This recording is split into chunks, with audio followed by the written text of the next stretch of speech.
There are houses that breathe power. And then there are houses like the Santini estate, where even the silence carries a warning. Where the marble floors remember every footstep, where the roses in the courtyard grow tall and untouched because no one dares cut them without permission. This is a world where men speak in half sentences and women learn to read the spaces between words. And into that world, quiet, wide-eyed, and carrying nothing but a worn canvas bag and a name that meant everything to her, walked Ariana Greco. She did not know, in that first moment, that the most dangerous man in the city was watching her from the second-floor window. She did not know that her life was about to become something she could never have imagined. But fate rarely announces itself. It simply arrives. Asterisk if this story already has you feeling something. Please like, share, and subscribe. It means the world. Asterisk. The position was listed as a household maid. General duties. 6 days a week. Private residence.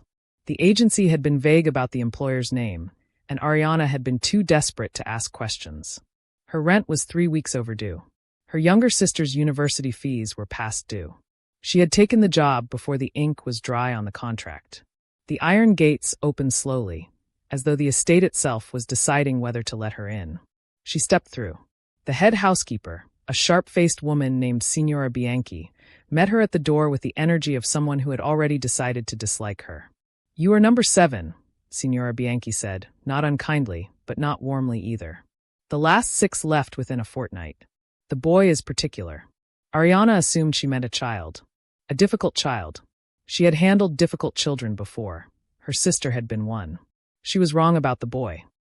She met him on her 3rd day. She had been tasked with delivering fresh linens to the East Wing, a part of the house that felt colder than the rest, quieter, as though even the air knew to behave. She had knocked. No answer. She had pushed the door open with her hip, arms full of folded white cotton, and walked straight into him. Not a child. Not even close. He was tall. Still. Dark-eyed in a way that felt deliberate, like the darkness was something he'd cultivated rather than inherited. He was dressed simply, black trousers, a half-buttoned shirt, sleeves rolled to the elbows. He held a glass of water in one hand and a phone in the other, and he was looking at her with the particular expression of a man who was very rarely surprised and was currently very surprised. Ariana dropped the linens. They both looked at the pile of white fabric on the floor between them. "I apologize," she said immediately, crouching to gather them. "I knocked. I didn't think anyone. Leave them." She looked up. His voice was low. Not unkind. Not warm. Just precise. "I'll have them replaced," he said. "They're clean," she said, before she could stop herself. "They just fell." Something shifted in his expression. Not a smile, not yet, but the suggestion of one. The ghost of amusement in an otherwise unreadable face. "You're new," he said. 3 days, she confirmed, standing. She straightened her uniform with more composure than she felt. The others lasted longer before they started talking back. "I wasn't talking back. I was being practical." He looked at her for one long moment, the kind of look that felt like an inventory, then stepped aside and let her pass. She gathered the linens and left without looking back. She did not know, until that evening, that the man in the East Wing was Don Raphael Santini. That his father had built an empire on fear and loyalty. That Raphael had inherited the empire and added something his father never had, control. Perfect, terrifying, surgical control. She did not know. But Signora Bianchi told her that night, over a shared pot of coffee in the kitchen. "The boy," the housekeeper said, wrapping both hands around her cup, "is not someone you speak to casually." Ariana thought about the ghost of amusement in his eyes. "Noted," she said. The estate ran on a precise schedule. Ariana learned it quickly. Breakfast linens at 7. Library dusting at 9, but never while he was working, which could mean any hour. East Wing at noon only if the corridor light was off. If it was on, he was inside and she was not to enter. She memorized these rules. She followed them. On the 5th day, she broke one accidentally. The corridor light had been off. She had entered to replace the flowers, tall white peonies that someone ordered weekly, though she never saw who received them, and found Raphael standing at the window with his back to her, phone pressed to his ear, speaking in rapid Italian. She froze. He turned. She mouthed sorry and moved to leave. He held up one finger. "Stay." She stayed. She didn't know why she obeyed, only that something in his stillness made refusal feel irrelevant. She busied herself replacing the flowers as quietly as she could while he finished the call. She kept her eyes down. She was acutely aware of the silence when the call ended. "You're quiet," he said. "I try to be. The others weren't." He said it without judgment. Just observation. They used to knock things over. Talk too much. Ask questions. Ariana set the last peony into place and straightened. "Would you prefer I ask questions?" "No." A pause. "I'd prefer you stay." The room felt suddenly smaller. "I intend to," she said simply, and left before her voice could betray anything. Days passed. Then a week. Then 2. She noticed things about him the way you notice a storm forming. Gradually, then all at once. He took his coffee black and always left half of it. He worked until 2 in the morning at least 3 times a week. He had a younger brother who visited on Sundays and made him laugh. Really laugh, unguarded. In a way that made Ariana feel like she was seeing something she wasn't supposed to see. He noticed things about her too. She felt it. The way a lamp appeared in the hallway outside the linen closet, where she worked in the dark. The way the broken shelf in the staff kitchen was repaired one morning without explanation. Small things. Things that could have been coincidence. But then one afternoon, she slipped on the wet marble stairs at the south entrance. A sharp, graceless stumble. And before she had fully registered what was happening, there was a hand at her elbow. Firm. Steadying. Gone again almost before she could feel it. She turned.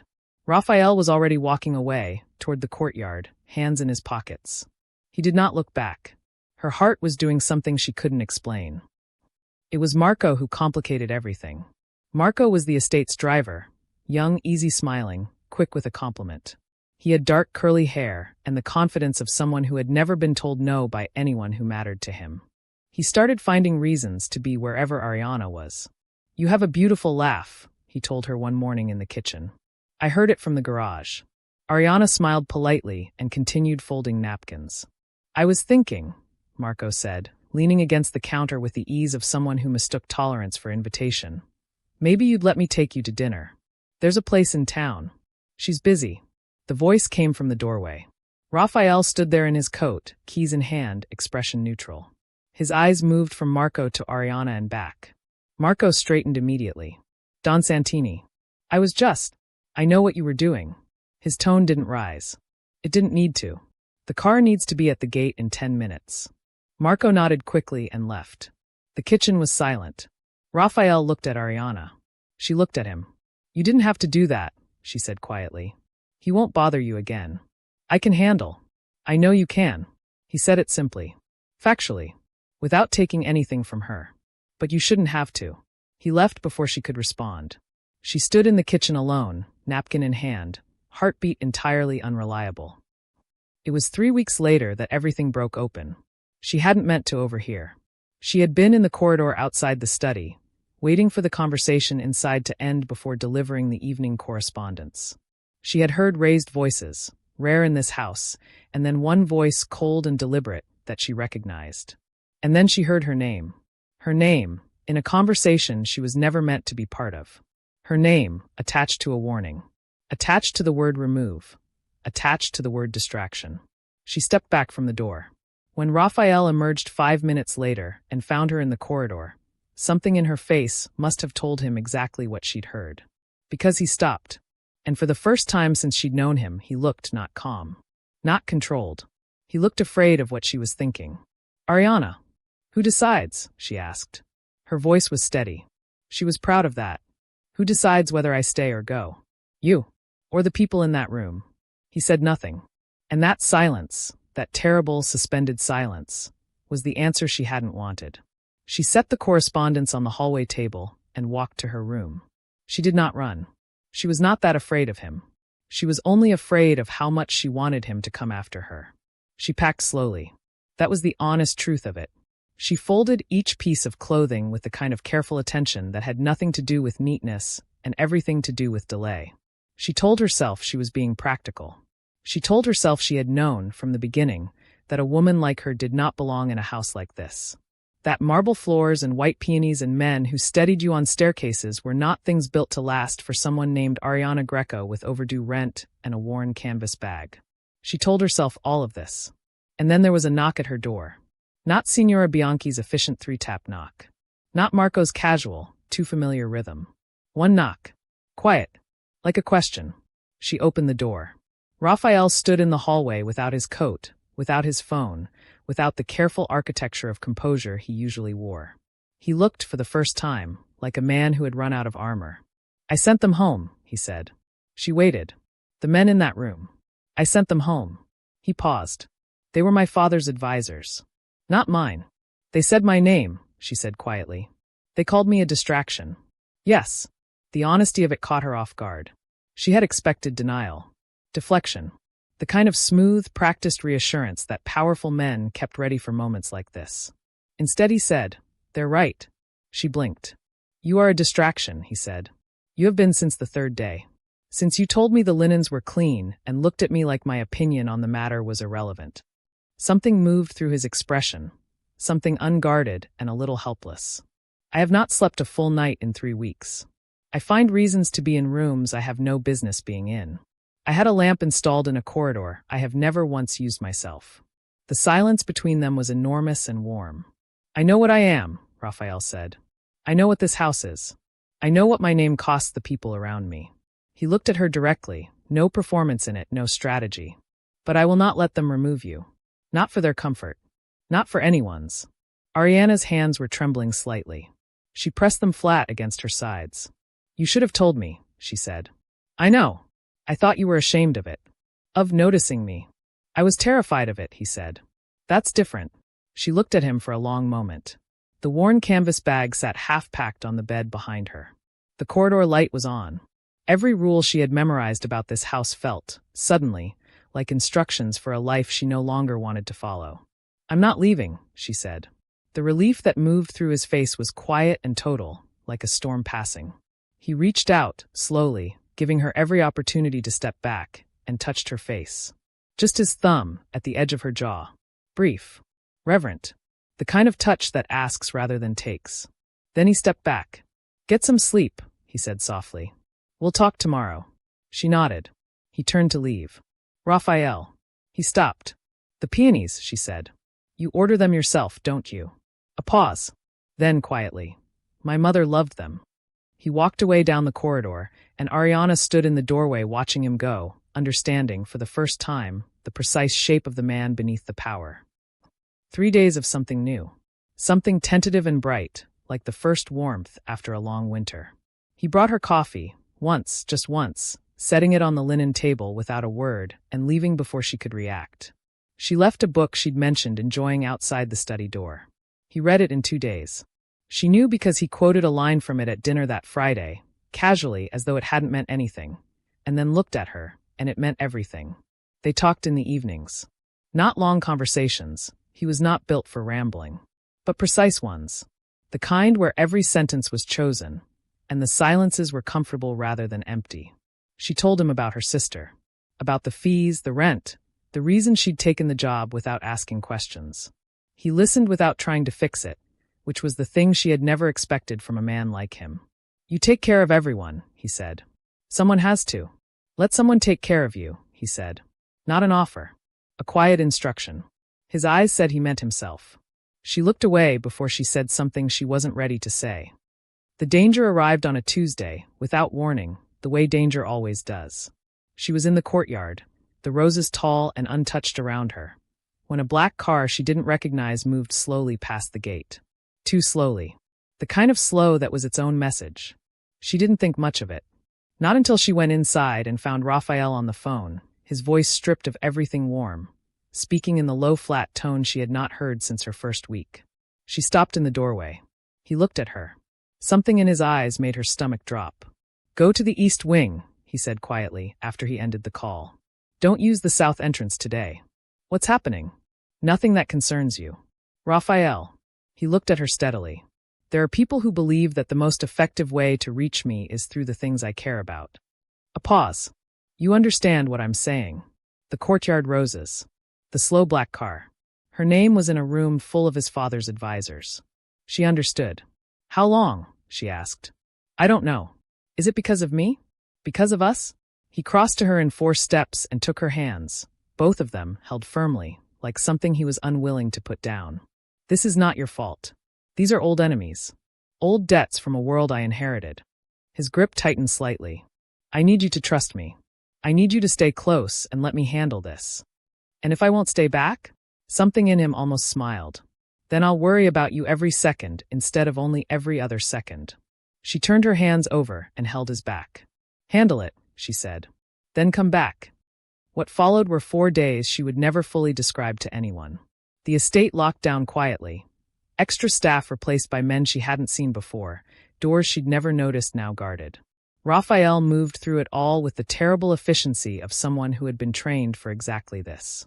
She watched him and understood, for the first time, the full weight of the name he carried. She was not afraid of him. She was afraid for him. On the 3rd night, she couldn't sleep. She was in the kitchen at 2 in the morning when he appeared in the doorway, jacket gone, looking like a man who had fought something invisible and won, and wasn't sure yet what it had cost him. She didn't ask questions. She poured him water.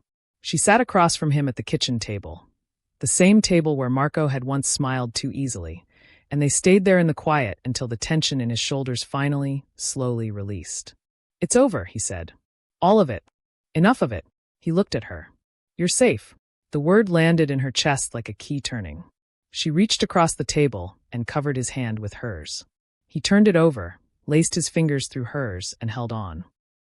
Later, much later, when the house was entirely still and the corridor light was off and the roses in the courtyard had finally been cut and placed in a vase on the kitchen table, Raphael found her in the east wing, standing at the window he had stood at on the night she'd accidentally stayed.